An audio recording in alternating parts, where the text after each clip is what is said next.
He gets upset when I remind him what the MOU said. They wanted a document that they could then go and run a PR campaign around and say, oh, tumeungana, we are together. That is not what this document says. This document does not establish a coalition agreement between ODM and UDA. But that's the impression they've been creating. They go out there and say, and I had warned that the PR disaster that was going to come from this was going to be something that was going to be very difficult to manage. Unfortunately, the foremost PR officer for the party is the SG. And that is where I'm saying there's difficulty that has come from this. Recently, we had another meeting, and there was a proposal to have a team to review the implementation of this MOU. I have asked respectfully that I be left out of that team because I have already declared this MOU dead.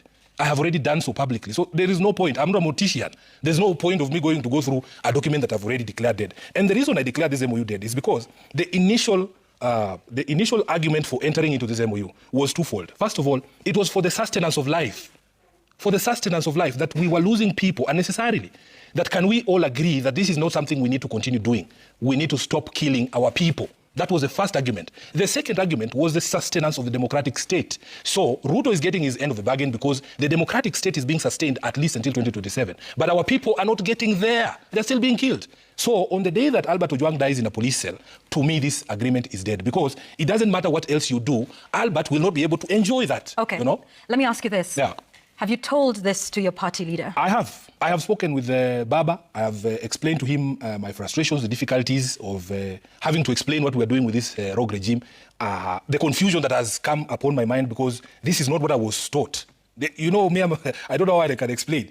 Because I've told you I've only known one leader. I've only known one political party. I know what this party stands for. So every time there is things that are at odds with what I have been taught, have been conditioned to believe, then the confusion becomes too much for me. So I've expressed that. And what does he say in response?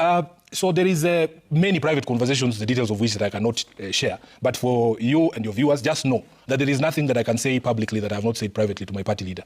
Have you ever been contacted by President William Ruto on any issue relating to this broad-based working arrangement? No.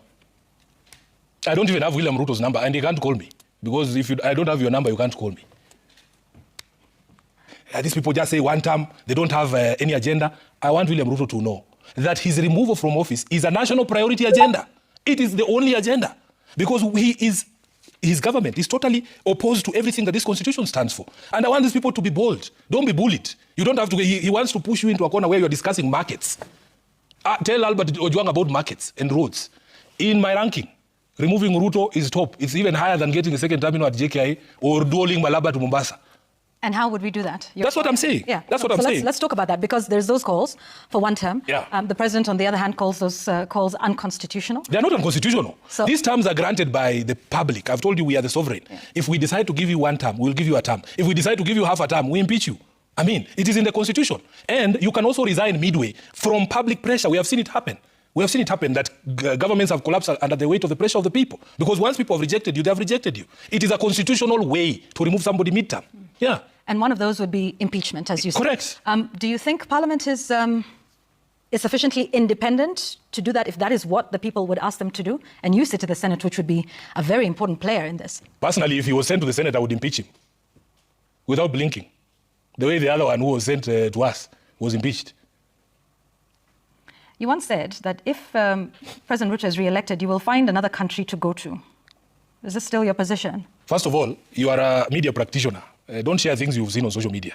In my position as SG and Senator of Nairobi, everything I say, everything, there is a clip.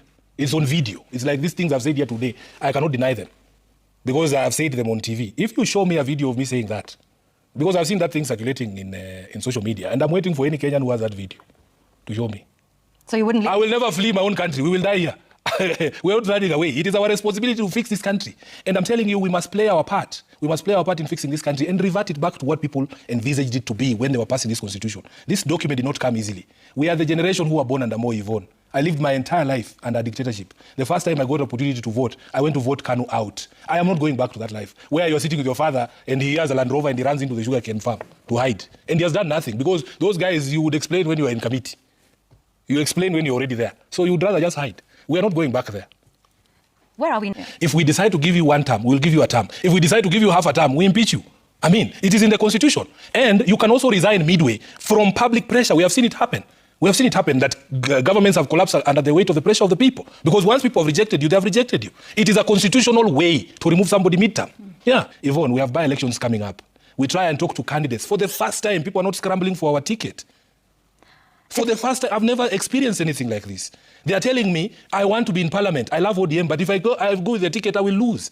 Because of your association with UDA, not because ODM is a bad party. I am telling you, personally as Sifuna, we want a government that will respect the rule of law, that will respect human rights and the dignity of the people of Kenya. Does this government do that? This government surely does not. This government is killing the people. This government does not listen to the people. This is the worst possible government. If you go back to the spirit of the Constitution in 2010, this is the worst possible government we would have envisaged. It's the direct opposite of what we wanted. So I hear William Ruto has succeeded in bullying these guys in the opposition, Kina Kalonzo, into, he says, these people just say one term, they don't have any agenda. I want William Ruto to know that his removal from office is a national priority agenda. It is the only agenda. Because his government is totally opposed to everything that this constitution stands for. And I want these people to be bold. Don't be bullied. You don't have to, he wants to push you into a corner where you're discussing markets. Tell Albert Ojwang about markets and roads. In my ranking, removing Ruto is top. It's even higher than getting a second terminal at JKI or dualing Malaba to Mombasa. My view about 2027 is that there will be no room for sentiment. The project of removing William Ruto does not allow for sentiment. We will not work with angels. There are no angels. Even Sifuna is not an angel. I have my faults. I'm not a perfect human being. But the national priority project of removing William Ruto does not allow for sentiment. So, Dr. Fred Matiang'i has his faults. And, you know, that's why I said, I referred you to this preamble. We must all agree that we are going back to a government that respects the rule of law, human dignity, democratic governance, all of those. And I am happy that everybody who has declared to be president is being examined on their record. Is being examined on their record and their history. And this is the thing that we missed out in 2022. Because they say, a leopard never changes its spots. Your history is who you are. If you are died in the wool can hawk from the 90s. You know, Yvonne, when we were kids, when multi-party was coming, I was about 10 years in 92. They used to tell us that if you flash the two-finger salute, they will cut one finger. Who are those people who are telling us those things? These kind of youth wingers here who are in power now. From that time. So examine the history of everyone. Fred Matiang'i has his faults.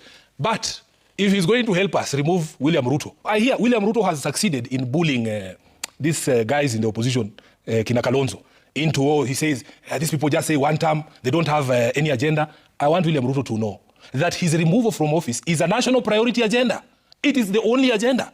Because his government is totally opposed to everything that this constitution stands for. And I want these people to be bold. Don't be bullied. You don't have to, he wants to push you into a corner where you're discussing markets. Tell Albert Ojwang about markets and roads. In my ranking, removing Ruto is top. It's even higher than getting a second terminal at JKI or dualing Malaba to Mombasa.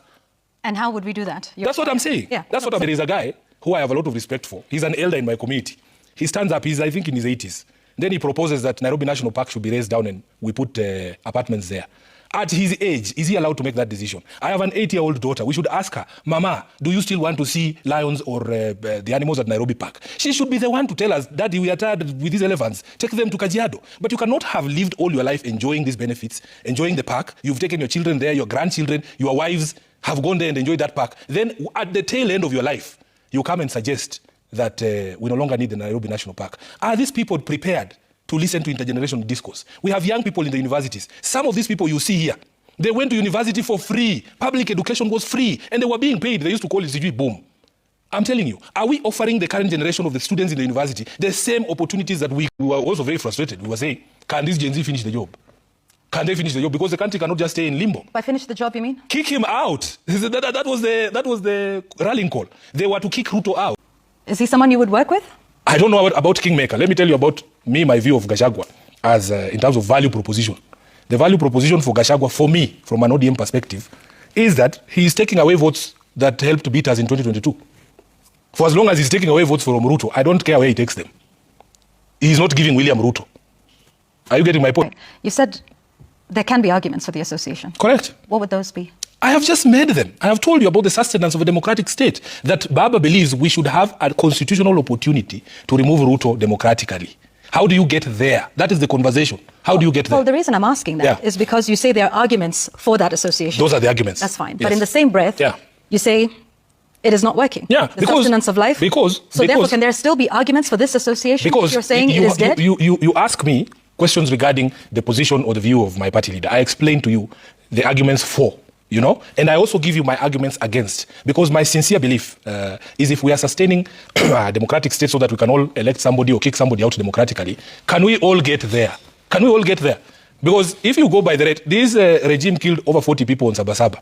If you do that math and we have another maybe 800 days to go, 800 times 40, that's what?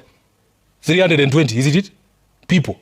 32,000. Actually, 32,000 people will die before we get to the election under the guns of this regime. Those 32,000 people will not get an opportunity to kick William Ruto out.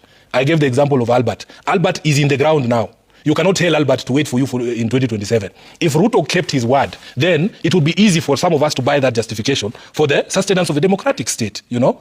So when you have leaders, a person in the position of a head of state, telling the Kenyan police, and you know the Kenyan police, they have a history, telling the Kenyan police now you're allowed to shoot people. You have his acolytes like Nelson Koech saying, in fact, don't shoot in the legs, shoot to kill.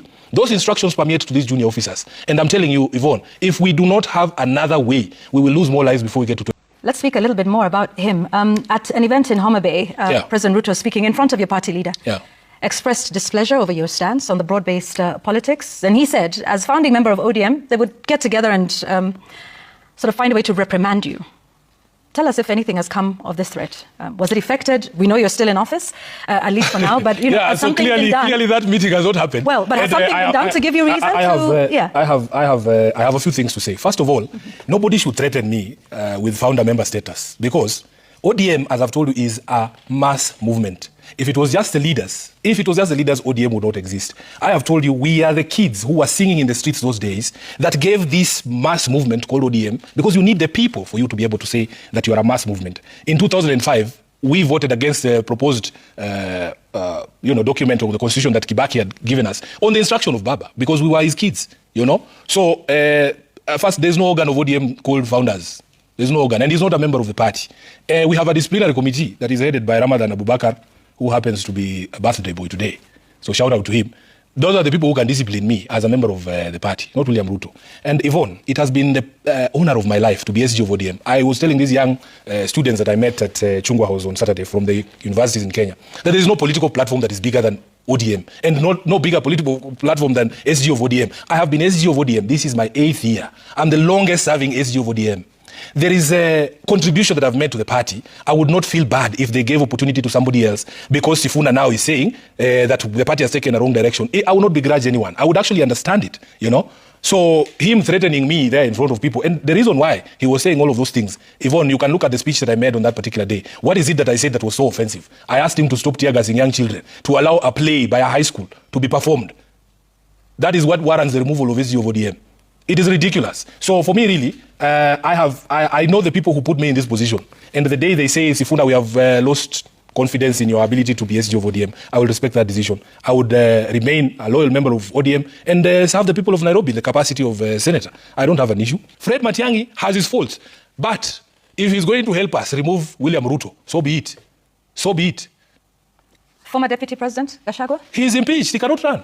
I don't understand why people talk about him as a viable candidate. The Constitution says once you're impeached, you cannot run. As Kingmaker? Is he someone you would work with? I don't know about Kingmaker. Let me tell you about my view of Gachagua as in terms of value proposition. The value proposition for Gachagua, for me, from an ODM perspective, is that he is taking away votes that helped beat us in 2022.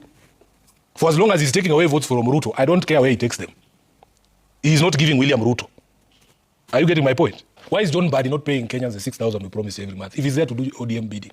We promised Kenyans that if we formed government, we would pay them a sustenance of 6,000 every month. Can he start paying so that we know that he's implementing ODM's manifesto? He's not doing that. He's not doing that. So please, this accusation is a bit unfair, but I understand where they're coming from, because...